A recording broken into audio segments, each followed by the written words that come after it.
Pessoal, recentemente a editora Thomas Nelson Brasil, em parceria com o Bibotalk, publicou um livro do Pedro Pamplona, que já é muito conhecido de muitos de vocês, e a temática desse livro é sobre a Trindade. E a proposta desse pequeno livro é introduzir os cristãos a essa doutrina tão importante do cristianismo. E no final do ano passado eu entrei no site da Amazon para dar uma olhada nesse livro e, lendo as suas avaliações, eu me deparei com um comentário de uma pessoa falando que esse livro é mal escrito e que, além disso, esse livro flerta com algumas ideias não ortodoxas. E aí, logo de cara, eu já achei estranho esse comentário, porque eu conheço os conteúdos produzidos pelo Pedro e ele é completamente alinhado à ortodoxia cristã. Inclusive, se eu não me engano, o mestrado dele é justamente sobre a Trindade, ou seja, esse é um tópico que ele estuda há um bom tempo. Então eu resolvi pegar o livro para ler e tentar entender o porquê desse comentário negativo. E aí, será que de fato esse livro é mal escrito e flerta com ideias perigosas e não ortodoxas?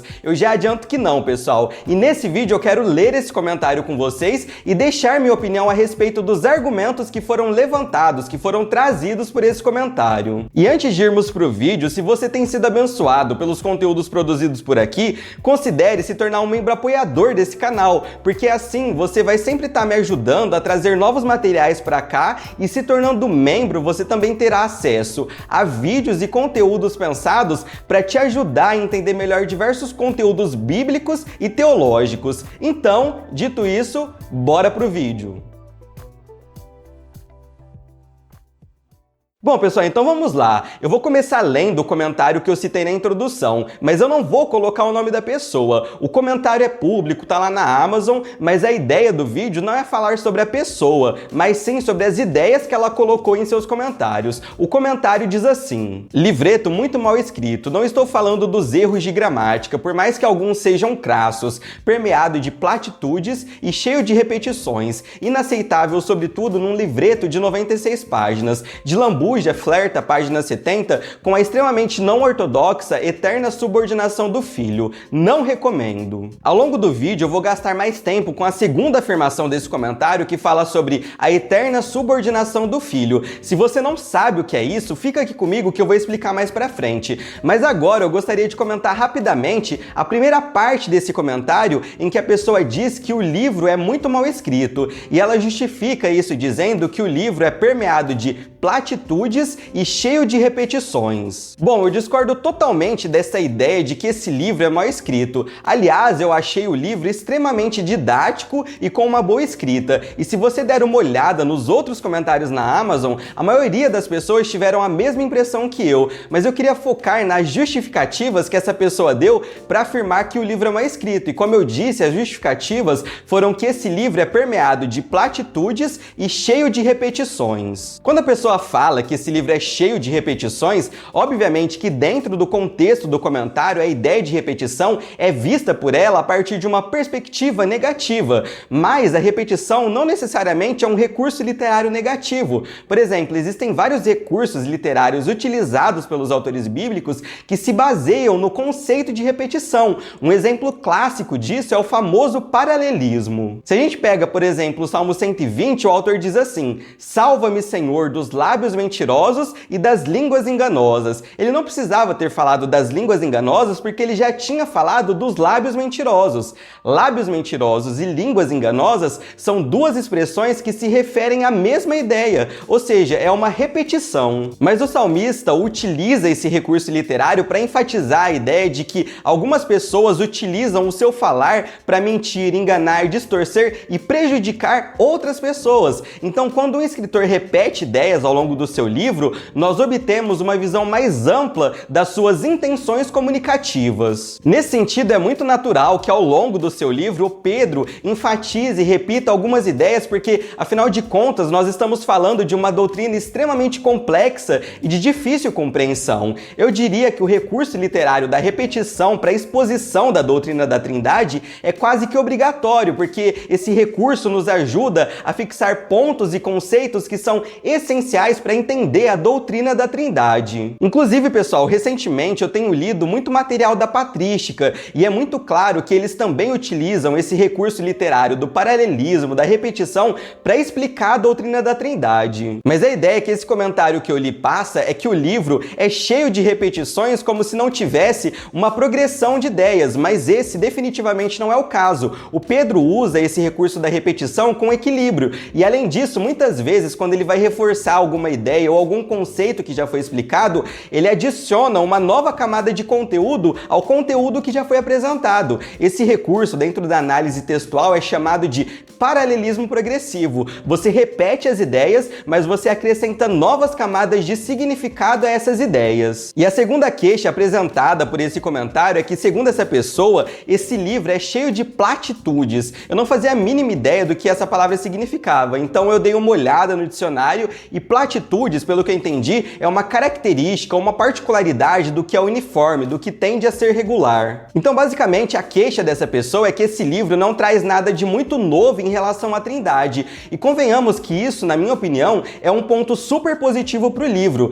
A Trindade é uma doutrina muito bem consolidada historicamente, então seria estranho um livro que se propõe a ser uma introdução à Trindade trazer ideias inovadoras sobre a Trindade. Na minha cabeça, isso não faz muito sentido. E a segunda parte desse comentário diz que o Pedro flerta com a não ortodoxa ideia da eterna subordinação do filho. Para quem não sabe, pessoal, a ideia da eterna subordinação do filho, que o Pedro prefere chamar de relação eterna de papéis ordenados, sustenta a concepção de que o Pai, o Filho e o Espírito Santo são pessoas distintas pelos seus centros de autoconsciência individuais e, ao mesmo tempo, são um, em perfeita unidade, essência e pericorese. E até aqui todo mundo concorda. No entanto, nesses relacionamentos dentro da Trindade, essa visão eterna de papéis ordenados defende uma relação de autoridade que vai além do plano de salvação e se encontra na eternidade. Ou seja, nessa visão, na eternidade, o Pai teria autoridade sobre o Filho que foi gerado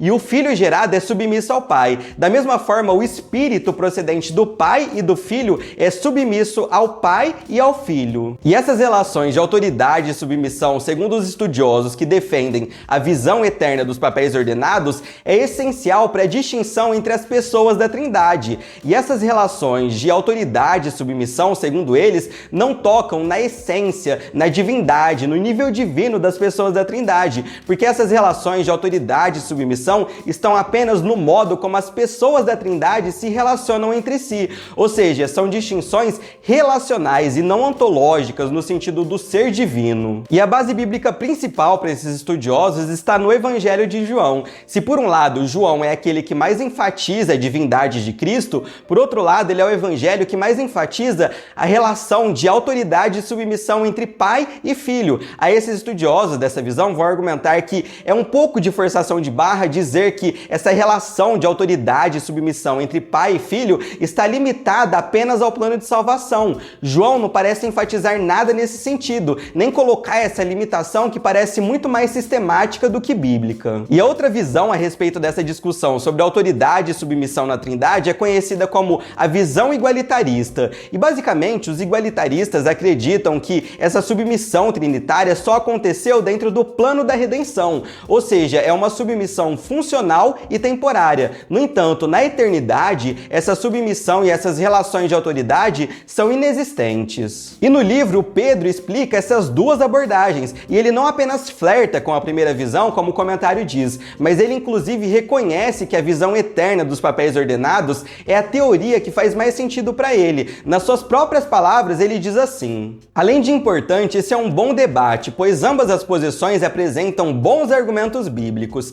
Creio que as relações eternas de autoridade e submissão existem e são elas que distinguem as pessoas da Trindade. Ou seja, apesar dele apresentar as duas ideias, o Pedro assume a primeira posição, mas ele assume a primeira posição não fazendo uma apologia dela, mas apenas indicando para o leitor qual é a sua perspectiva teológica a respeito desse tópico. E eu acho isso muito louvável, porque demonstra a honestidade intelectual da parte dele, além do fato de que ele reconhece a legitimidade da outra posição. Mas eu acho, pessoal, que o grande ponto desse comentário da Amazon é que o seu autor parece considerar a teoria da autoridade e submissão eterna da Trindade como uma ideia perigosa religiosa e não ortodoxa. E pelo fato do Pedro expor e assumir essa posição, de certa forma esse livro não é digno de ser recomendado, porque o comentário da pessoa acaba com ela falando que ela não recomenda esse livro. E isso não faz muito sentido na minha cabeça, pessoal, porque se você pegar qualquer boa teologia sistemática, na seção em que o autor discute a respeito da Trindade,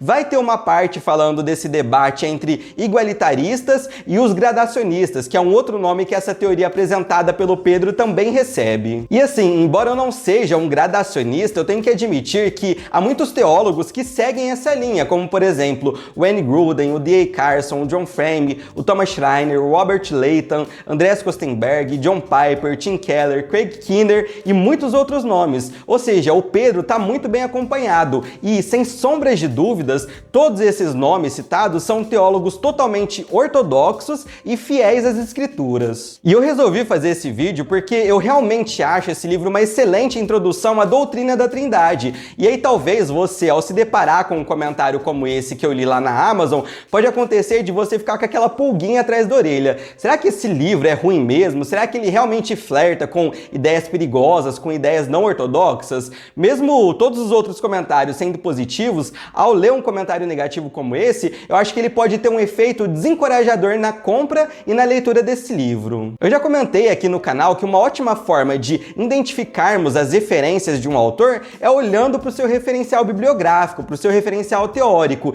E ao olhar para as referências bibliográficas desse livro do Pedro, a gente percebe que ele se baseou em autores como Augustinho, Carson, Bavinck, Wayne Grudem, Alistair McGrath, Richard Bauckham, Craig Keener e muitos outros nomes que já se debruçaram sobre essa temática da Trindade. Então fica aqui minha recomendação e minha opinião desse livro. A gente tem que valorizar, pessoal, a boa literatura cristã que é produzida por pastores e teólogos brasileiros. E dá para ver claramente que esse livro é fruto de muita pesquisa e muito esforço da parte do Pedro para resumir e sintetizar ideias que não são fáceis de serem resumidas e sintetizadas. E apesar de eu já ter lido outros livros maiores e mais aprofundados sobre a Trindade, eu aproveitei bastante essa leitura para relembrar alguns conceitos importantes a respeito da maravilhosa doutrina da Trindade. Eu vou deixar o link desse livro aqui na descrição do vídeo. Se eu não me engano, a versão física dele está custando menos de R$20. É um custo-benefício bem interessante. E era isso que eu tinha para passar no vídeo de hoje. Fiquem todos com Deus e até a próxima!